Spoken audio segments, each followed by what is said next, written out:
Assalamualaikum warahmatullahi wabarakatuh. Perkenalkan nama saya Suryadi. Saya dari kelas 64 3B07. Saya ingin mempresentasikan tugas dari Bapak Aloysius mengenai tugas manajemen pemasaran. Nah, untuk tugas pendalaman materi ini saya mengambil tema yaitu di POAC. Untuk saya jelaskan selanjutnya, boleh disimak. Terima kasih. Baik, dalam mata kuliah manajemen pemasaran ini, tugas pendalaman materinya saya mengambil tema yaitu POAC. Nah, POAC ini saya mengambilnya dari sumber dari distribusi pemasaran.com dan tirto.com. Baik, saya akan menjelaskan POAC. Nah, apa itu sih POAC? Nah, POAC adalah planning, organizing, actuating, dan controlling. Secara mudah diartikan sebagai proses dalam manajemen yang terdiri dari perencanaan yaitu planning, dan pengelolaan yaitu organizing, dan menggerakkan atau pelaksanaan yaitu actuating, dan yang terakhir pengendalian atau pengawasan yaitu melalui controlling. Dengan konsep POAC ini digunakan untuk mengelola perusahaan itu sendiri beserta berbagai aktivitas di dalamnya. Nah, artian dalam POAC ini kita tahu bagaimana perusahaan itu mau skalanya besar atau skalanya kecil pasti butuh sekali yang namanya POAC ini atau planning, organizing, actuating, dan controlling, karena bisa pengaruh besar dalam kegiatan suatu organisasi tersebut dan orang-orang atau aktivitas di dalam organisasi tersebut sangat berpengaruh besar. Nah, planning itu apa sih? Nah, planning adalah perencanaan dalam POAC atau serangkaian langkah sistematik yang digunakan untuk mencapai tugas organisasi atau untuk memecahkan permasalahan tertentu. Nah, dalam kasus penyelesaian permasalahan tetap ada penetapan tujuan yaitu secara objektif dan goal seperti dan bagaimana akhir dari permasalahan tersebut. Nah, dan dalam perumusan tujuan ini harus menggunakan kaidah SMART yaitu specific, measurable, achievable, dan relevant, dan time-bound. Nah, spesifik ini lebih ke apa sih tujuan yang harus benar-benar kita capai, harus jelas, tujuannya itu jelas, jadi harus spesifik.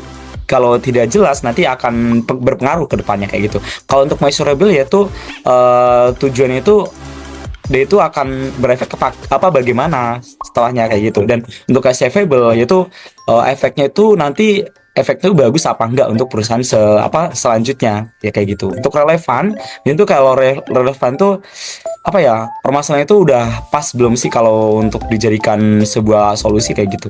Dan untuk time bound, nah untuk time bound biasanya kita biasanya itu kita tidak asing dengan namanya target kayak gitu, target dari perusahaan tersebut. Kalau targetnya dari perusahaan tersebut untuk mencapai organisasi dengan organisasi yang menjadi organisasi yang baik, jadi lebih bagus kayak gitu. Nah, untuk tahapan planning kita ada 6. Yang pertama yaitu identifikasi dan analisa. Yang pertama adalah yaitu proses analisa dan identifikasi bisa menggunakan SWOT, WOS, atau manajemen tools yang lain. Nah, untuk identifikasi dan analisa ini kita tahu permasalahan apa yang kita angkat dan apa yang harus menjadi sebuah topik nantinya akan kita gunakan seperti itu. Ya, untuk yang kedua adalah penetapan skala prioritas. Nah, dengan adanya penetapan skala prioritas ini kita jadi tahu mana yang harus dikerjakan terlebih dahulu, mana yang nanti akan dikerjakan. Jadi udah terstruktur bagaimana sebuah yang kita harus prioritaskan itu yang mulai dari tingkat yang kayak gimana. Jadi udah ada kayak seperti to-do list seperti itu. Yang ketiga adalah menentukan tujuan dan sasaran. Nah, untuk menentukannya secara objektif dan goalnya itu seperti apa. Nah, nanti bisa kita tahu nih biar nanti sasaran itu tepat dengan apa yang harus nantinya kita gunakan buat sebagai tujuan seperti itu. Nah, yang keempat adalah identifikasi faktor pendukung dan penghambat. Nah, tujuan kita tahu akan sesulit apa atau semudah apa untuk pencapaiannya. Nah, tujuannya itu seperti itu. Yang kelima adalah menyusun dan mengembangkan rencana. Ini merupakan proses utama dari sebuah perencanaan. Menyusun serangkaian aktivitas yang menuju ke satu arah, yaitu namanya namanya goals ya. Kalau udah kita tahu goalnya seperti apa nih, Jadi udah lebih bagus juga kalau kita udah tahu sebelumnya kayak gitu. Yang terakhir adalah menetapkan anggaran biaya yang dibutuhkan. Kita harus menetapkan berapa anggaran biaya yang dibutuhkan dan kapan harus disediakan. Ini berpengaruh besar ya nantinya kalau semua biaya ini tidak apa ya, anggaran biaya ini tidak mencukupi atau tidak pas dengan yang kita planning sebelumnya. Jadi berpengaruh besar nantinya kalau kita semua mau ngambil langkah besar, semua kita mau contoh aja di kita semua perusahaan kita mau mengajukan atau mengadakan event nih, tapi untuk biaya ternyata tidak cukup. Ternyata eventnya udah berlanjut. Itu sangat berpengaruh besar saat saat event itu dimulai kayak gitu. Yang kedua adalah saya menjelaskan yaitu di bagian organizing. Nah, organizing ini atau pengelolaan dalam POAC adalah aktivitas untuk mengatur, mengelompokkan, dan membagi tugas yang ada dalam planning ke semua anggota tim yang ada. Dengan adanya pengelolaan atau organizing yang baik, diharapkan semua anggota yang terlibat akan bekerja dengan baik sesuai tugas dan tanggung jawabnya. Nah, untuk organizing ini berguna banget juga nih, karena kita itu tahu nih ya, jadi terstruktural juga buat dari tingkatan-tingkatan semua kita ada. Kalau di perusahaan itu ada namanya dari divisi aja deh, dari divisi HR, terus staff HR sampai ke admin HR itu kan itu udah ada juga nih pembagian tugasnya, itu masing-masing orang tuh ada juga, jadi udah terstruktur sesuai dengan tugas masing-masingnya kayak gitu. Nah, untuk proses organizingnya itu ada 6 kita. Nah, yang pertama yaitu aktivitas mencari anggota tim yang sesuai dengan kebutuhan atau yang memiliki kapabilitas sesuai dengan pekerjaan yang ada dalam rumus perencanaan. Nah, ini masih berhubungan dengan yang namanya HR tadi ya, karena di sini yaitu kita ada planning nih buat cari namanya kandidat nih, perencanaan ya. Perencanaan buat cari kandidat. Nah, buat mencari suatu kandidat kita tahu dong yang namanya kualifikasi. Nah, kualifikasi ini sangat berpengaruh juga nanti ke depannya kalau suatu project atau suatu pekerjaan tersebut bisa mencapai target kayak gitu. Nah, ini namanya proses pertama yaitu perencanaan buat rekrutmen. Yang kedua adalah pengelompokan semua anggota tersebut berdasarkan kriteria tertentu dan memilih salah satu dari mereka untuk menjadi leader bagi yang lainnya. Nah, pengelompokan suatu anggota ini bisa kita lihat juga untuk pengelompokannya, itu kita lihat nih kinerja dari karyawan-karyawan yang bekerja sama dengan kita itu bagaimana nih ya. Semua nih kita mau jadikan sebuah leader, kita harus tahu dong ya gimana kualifikasinya juga leader itu seperti apa, dan tugas leader tuh selebihnya bagaimana itu udah pasti udah kita tahu juga. Kalau sebagai HR kita juga udah tahu orang yang cocok untuk menempati leader tuh kualifikasinya juga seperti apa kayak gitu. Yang ketiga adalah memberikan atau membagi pekerjaan ke semua anggota tersebut. Di sini bisa jadi satu pekerjaan dikerjakan oleh beberapa anggota tim atau satu anggota mengerjakan beberapa pekerjaan. Nah, ini namanya pembagian tugas ya. Biasanya itu kalau pekerjaan itu di dunia kerja itu biasanya pembagian tugas ini udah sesuai dengan goalnya masing-masing sih ya kayak gitu. Jadi udah setiap karyawan tuh memegang kendali sendiri-sendiri kayak gitu. Jadi untuk setiap ini udah malah lebih bagus sih kalau udah terstruktur kayak gitu. Tapi kalau nggak terstruktur terus tugasnya nggak jelas, itu udah nggak pas banget kalau di perusahaan, nanti takutnya dan jadi tekanan ya kayak gitu. Yang keempat adalah terbentuk karena struktur akan jelas siapa yang bertanggung jawab dan kepada siapa, termasuk otoritas yang dimiliki juga berbeda dan bertingkat. Nah, benar banget yang tadi yang saya jelaskan yaitu tentang struktural organisasi. Yang pertama yaitu yang saya jelaskan tadi kan yang dari HR, terus staff HR dan admin HR yang saya jelaskan tadi pertama. Nah, itu tingkatannya itu admin tuh mau melaporkan soal laporan absen tuh ke siapa nanti kan udah jelas juga. Nah, setelah dari HR staff nih kita udah penghitungan gaji nih, jadi kita juga lapornya ke mana nanti kita juga udah jelas juga, pasti nanti diarahin juga sesuai dengan sesuai dengan job desk masing-masing kayak gitu. Nah, yang keempat adalah setiap anggota tim harus jelas tugas dan tanggung jawabnya serta tolak ukur dan berapa lama waktu pengerjaannya. Ini sebelumnya nggak asing ya namanya KPI-nya. Jadi KPI berguna banget buat perusahaan-perusahaan yang menerapkan apa ya namanya target. Nah, pasti berguna banget ini. Oke, yang terakhir adalah dalam mengerjakan pekerjaan biasanya akan disusun panduan untuk proses kerjanya, yaitu deskripsi pekerjaan atau instruksi kerja. Nah, harus jelas juga nih, harus KPI itu harus kita tahu kita nih semua kita dalam suatu organisasi nih semua kita panggil nih karyawan A. Dia jabatan sebagai apa ya manajer atau departemen B gitu. Nah, kita panggil, kita kasih tahu nih job desk kamu itu detailnya seperti ini. Nanti ada job desk tertulisnya juga. Nanti setelah sebelumnya kalau sebelum kerja itu udah ada juga namanya apa ya namanya kontrak kerja. Nah, kontrak kerja itu biasanya di situ udah ada KPI-nya juga sesuai dengan job desk yang dia apa yang akan dia kerjakan seperti itu.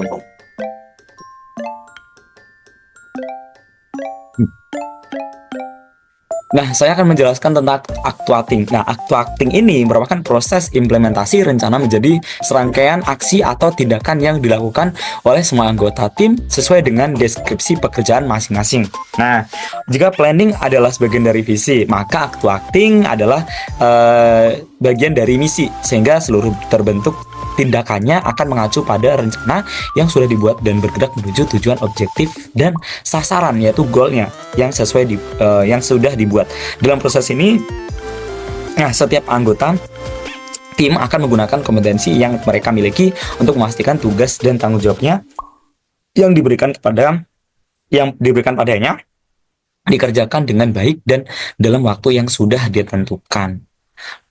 Oke, untuk actuating ini berhubungan dengan yang saya jelaskan tadi ya, namanya KPI.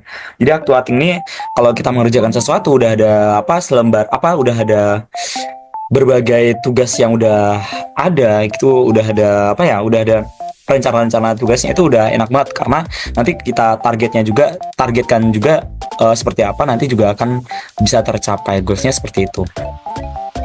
Nah, ada 3 prinsip actuating. Yang pertama adalah prinsip mengarah pada tujuan, yaitu semakin efektif actuating, maka besar upaya pekerja mencapai tujuan organisasi. Nah, ini kita namanya biasanya itu namanya atasan. Nah, atasan itu mengarahkan ke leadernya juga. Nah, leadernya mengarahkan ke tim juga. Nah, itu akan menjadi apa ya semakin efektif juga kalau actuating ini bisa tercapai dengan apa yang ditargetkan kayak gitu. Nah, yang kedua adalah prinsip keharmonisan dengan tujuan. Itu perlu adanya keselarasan antara motivasi para pegawai dengan tujuan organisasi. Nah, prinsip keharmonisan ini sebenarnya itu pengaruh banget ya sama di lingkungan kerja juga nih. Soalnya di lingkungan kerja ini kita ada namanya apa ya? Dia ada konflik nih, yaitu bisa mengurangi keharmonisan. Tapi tergantung pengelola perusahaannya juga nih, ya tergantung juga departemen sumber daya manusianya juga nih bagaimana. Nah, itu juga berpengaruh besar karena di lingkungan kerja itu nggak semuanya itu ya terjadi harmonis terus. Pasti ada yang namanya konflik, ada juga namanya apa namanya itu kayak sebuah konflik kecil lah kayak gitu. Biasanya juga ada seperti itu. Walaupun kecil besar juga ada biasa konflik kayak gitu. Yang ketiga adalah prinsip kesatuan komando. Nah, pentingnya kepemimpinan dalam kesatuan komando ini untuk menyatukan arah kegiatan pegawai. Nah, ini benar banget karena biar kita tuh tahu goalsnya itu apa, sasarannya itu apa, tujuannya itu apa, yang diarahkan sama komando kita. Sesuai nggak yang diarahkan itu dengan apa yang project yang akan kita kerjakan. Nah, itu udah seharusnya sebagai komando juga seharusnya sebagai komando juga tahu juga kalau untuk mengarahkan tim-timnya itu kayak gimana kayak gitu. Jadi udah terstruktural yang seperti saya bilang tadi. Nah, yang terakhir adalah controlling. Nah, controlling ini adalah aktivitas yang digunakan untuk memastikan semua yang ada dalam perencanaan diaktualisasi dengan benar oleh orang yang tepat dalam waktu yang sudah ditentukan. Jadi controlling atau pengendalian dalam pengawasan ini digunakan untuk memastikan semua alur kerja dalam sebuah organisasi, bisnis atau perusahaan berjalan sesuai rencana. Nah, secara proses controlling ini dilakukan oleh pimpinan masing-masing anggota tim sehingga pada gilirannya mengerucut ke pimpinan utama dan organisasi tersebut.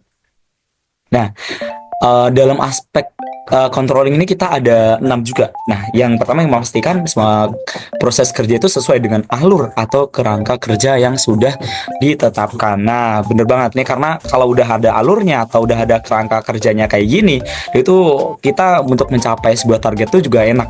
Karena apa ya, yang kita kerjakan dengan project yang udah ditentukan tuh udah terarah atau udah ada apa ya goalsnya masing-masing kayak gitu. Nah, yang kedua adalah membandingkan setiap tahapan pekerjaan yang dengan target atau sasaran yang telah dibuat nih.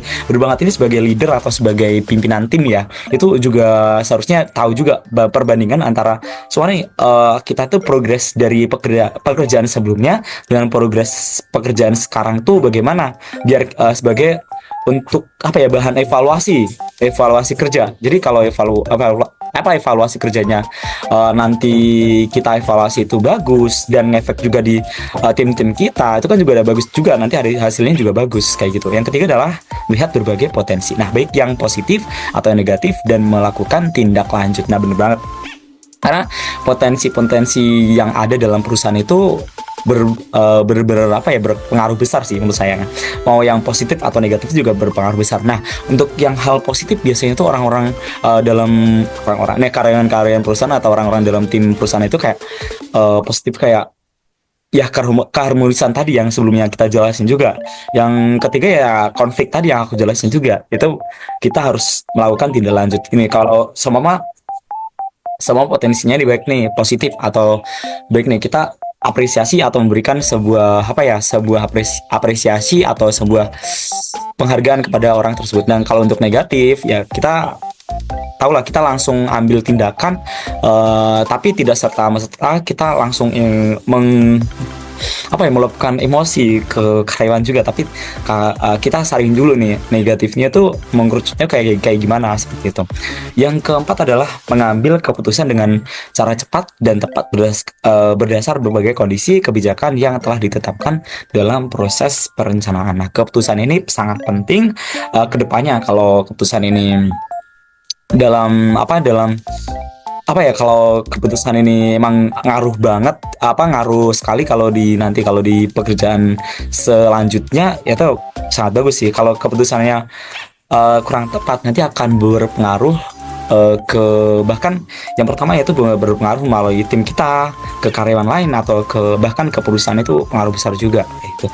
Nah, yang kelima adalah membuat analisa atas berbagai aktivitas yang dilakukan, terutama jika terjadi gap atau target dengan realisasinya. Nah, benar banget, buat analisa ini berpenting banget karena kita tahu nih ya, buat analisa nih dari semuanya kita dari analisis suatu pekerjaan atau suatu job desk dari seorang kayak gitu dengan target yang udah ditentukan, tapi untuk realisasinya tuh orang-orang itu udah pas atau belum, ya udah mencapai target atau belum. Kalau tidak mencapai target dengan realisasi tersebut ya nanti pengaruh besar juga kayak gitu. Nah, untuk yang keenam adalah menyiapkan rencana berikutnya. Nah, berdasarkan hasil dan analisa dan gap yang terjadi.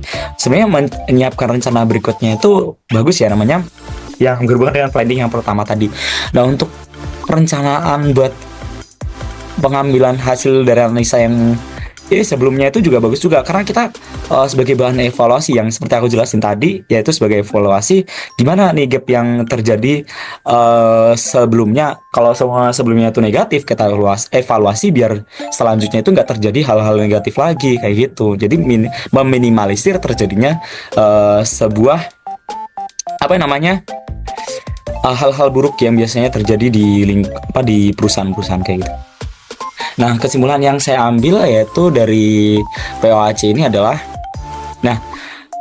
POAC adalah sebuah manajemen atau model, yaitu salah satu bentuk bagaimana menjalankan konsep manajemen dalam sebuah organisasi, baik dalam skala yang kecil maupun dalam skala yang besar, seperti sebuah perusahaan. Nah, perusahaan-perusahaan ini biasanya itu ada perusahaan kecil maupun perusahaan besar, biasanya skala kecil skala besar ya, biasanya menerapkan namanya POAC. Karena kalau tidak adanya POAC nanti akan bahkan alurnya itu berantakan dalam dalam perencanaan buat apa untuk sebuah perusahaan kayak gitu. Nah, dalam skala yang kecil POAC bisa kita gunakan saat kita akan menjalankan sebuah project atau yang mungkin hanya terdiri dari beberapa orang saja. Nah, nih ya, tidak tidak hanya dengan perusahaannya aja, tapi dengan suatu kelompok kecil tuh menggunakan POAC bener banget ya, karena berguna banget, terorganisir juga, permasalahannya juga udah ada baik terstruktur juga, gimana kita cara menyelesaikan, cara cara apa manajemen orang-orangnya, gimana cara ngambil kesimpulan kayak gitu. Jadi gimana cara mengerjakan suatu project itu udah bagus banget sih menurut saya. Yang yaitu konsep utama dari POAC itu ada beberapa manajemen modelnya, yaitu yang pertama bagaimana mengelola atau manajemen sebuah aktivitas agar berjalan dengan baik, di mana kita harus membuat sebuah rencana yang lengkap dan dengan tujuan dan sasarannya. Yang kedua adalah siapa saja yang harus terlibat dan lengkap dengan kompetensinya. Yang ketiga adalah bagaimana setiap anggota tim tersebut menjalankan tugas dan tanggung jawabnya. Dan yang keempat adalah bagaimana melakukan pengawasan dan pengendalian terhadap semua aktivitas tersebut. Ya, ini udah apa ya? Dari pertanyaan-pertanyaan ini itu udah pas banget untuk menjawab namanya POC yang saya jelaskan tadi.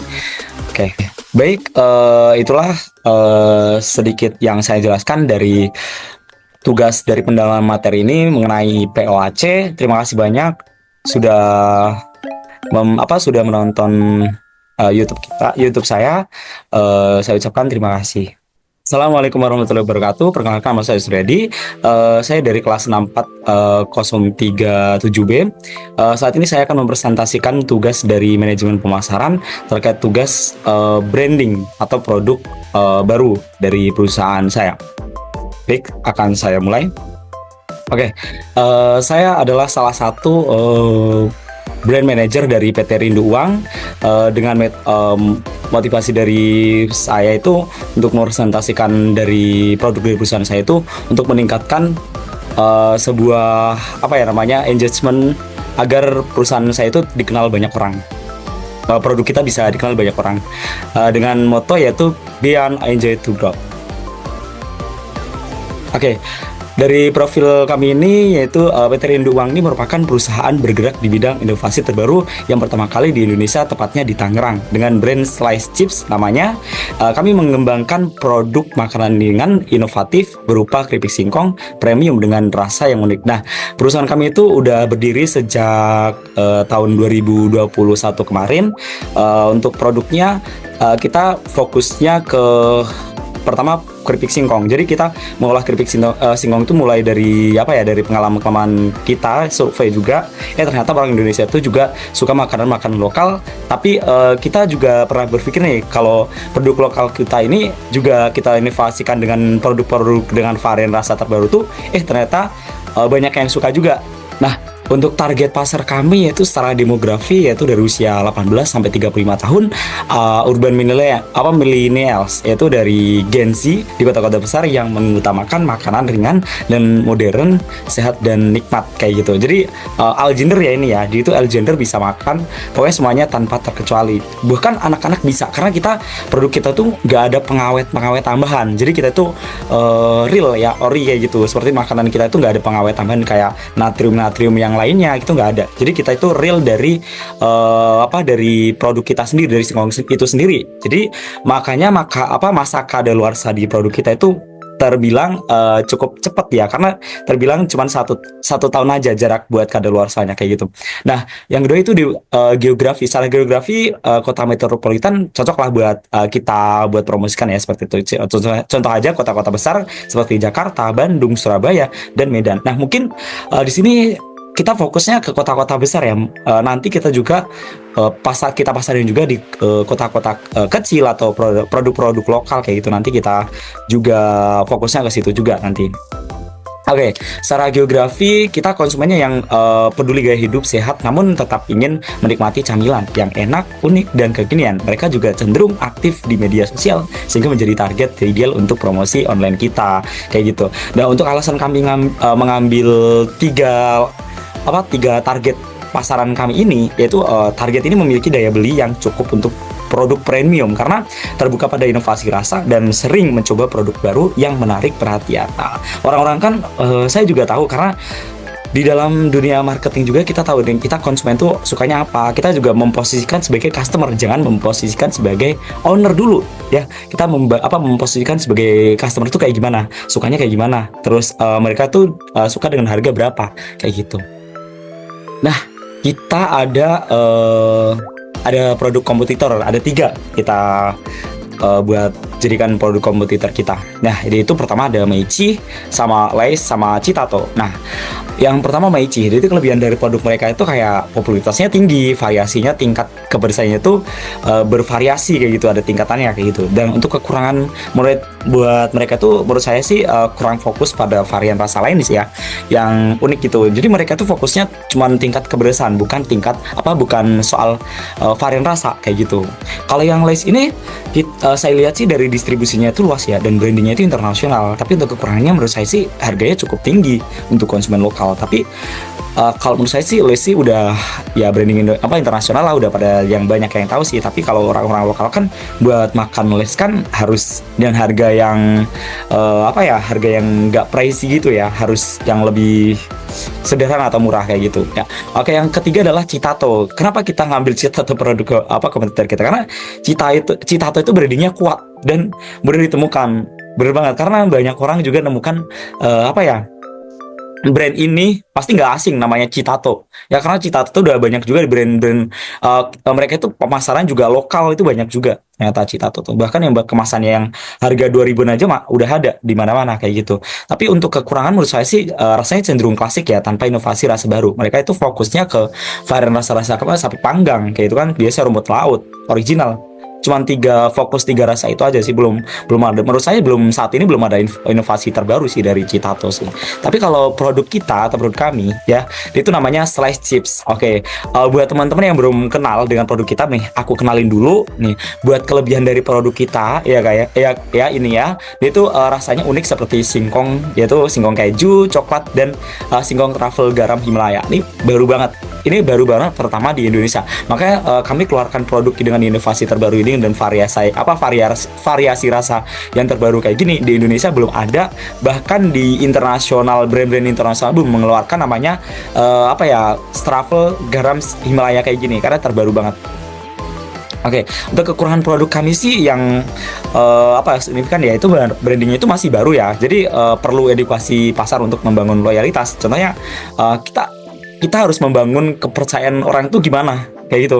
Jadi kayak kita kenalin dulu nih ya, pertama itu nanti saya jelasin. Nah, medianya itu banyak ya, medianya itu bukan lokal aja, tapi nanti akan kita jelasin juga. Oke, ya ini pricing plans. Nah, buat harga produk, yaitu produksi kita itu di harga 8.000 per bungkus. Ini masih terhitung di produksi ya, bukan harga produk ya. Jadi kayak gitu. Untuk promosinya kita di harga 5.000 per bungkusnya.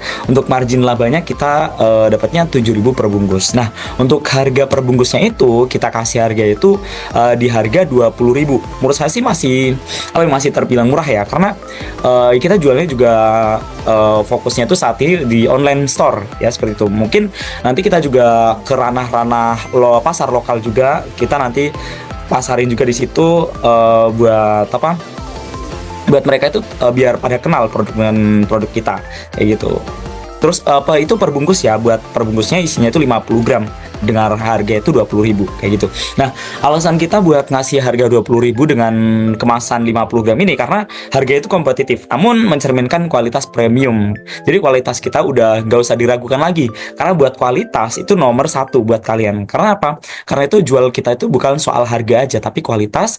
Nah, buat varian rasa juga kalian belum pernah rasain kan dengan produk-produk yang baru kayak gini kan. Nah, makanya kalian harus coba dulu. Nih promosi kita di harga 20.000. Mungkin nanti kita bisa kasih harga lebih harganya lebih sedikit sederhana ya. Nanti kita juga jualnya per bungkus tuh kita kasih berapa gram ya, dengan variasi yang lain juga nanti kita keluarkan juga. Nah, ini berkaitan dengan yang tadi ya, yang saya jelaskan tadi ya, karena di sini kita menggunakan biasanya pemasarannya lewat media sosial, yaitu menggunakan TikTok dan Instagram. Kalau marketplace biasanya menggunakan TikTok, Tokopedia, dan Shopee. Nah, untuk TikTok dan Instagram ini, karena alasan kita itu untuk menjangkau target pasar muda yang aktif di media sosial. Karena apa? Karena itu anak-anak muda ini sekarang tahulah semuanya menggunakan media sosial. Yang pertama itu namanya TikTok ya. Banyak banget orang-orang banyak menggunakan TikTokku karena apa? Karena ingin lihat-lihat konten. Nah, nanti kita juga fokusnya ke konten, terutama di konten dulu. Kita branding dulu buat orang-orangnya kayak gimana. Customer suka nggak sih yang kita konten ini, apa yang kita jual ini produknya terkait dengan konten produk kita kayak gitu. Terus customer ini tertarik gak sih yang kita promosiin kayak gitu, dengan promosi dengan harga segini, dengan varian rasa yang baru, pasti jadi kita pertimbangkan juga ya. Buat Instagram biasanya kita lebih ke ini ya, lebih ke konten apa ya, konten-konten juga sih. Nanti kita juga pengiklanan ads melalui melalui Instagram dan TikTok juga, seperti itu kayak gitu ya. Kalau untuk marketplace kita biasanya menggunakan Tokopedia dan Shopee karena memudahkan pembelian dan online. Kenapa sih bedanya marketplace di Shopee? Contohnya di Shopee sama Shopee atau di marketplace yang lain, atau di melalui media sosial dengan marketplace. Kalau media sosial media, orang-orang itu suka yang namanya konten ya.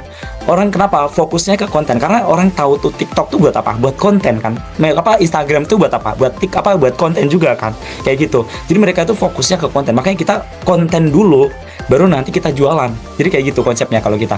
Biar apa? Biar nanti itu kita bisa meningkatkan engagement juga, revenue juga kita bertambah kayak gitu. Terus kalau untuk Instagram dan Shopee, orang kan kalau di Instagram, mohon maaf, kontennya Tokopedia sama Shopee. Nah, orang kan fokusnya beli ya. Kalau customer kan kalau di Tokopedia sama di Shopee itu kan pasti fokusnya beli. Karena apa?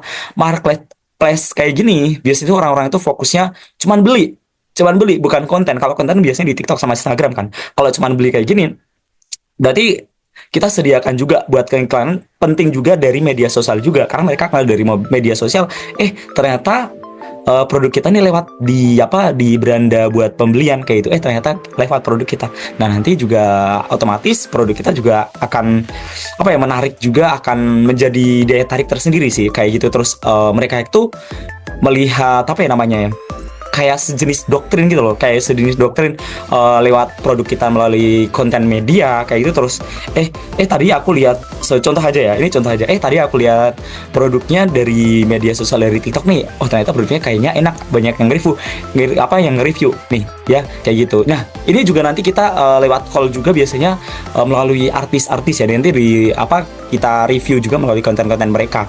Jadi mereka itu nanti review produk kita gimana rasanya, biar lebih luas lagi kayak gitu kan. Orang-orang Indonesia kan tahulah kalau kita mengundang konten kreator atau kita pakai konten kreator tuh engagement tuh bakal naik atau revenue-nya bertambah kayak gitu. Nanti lewat situ juga.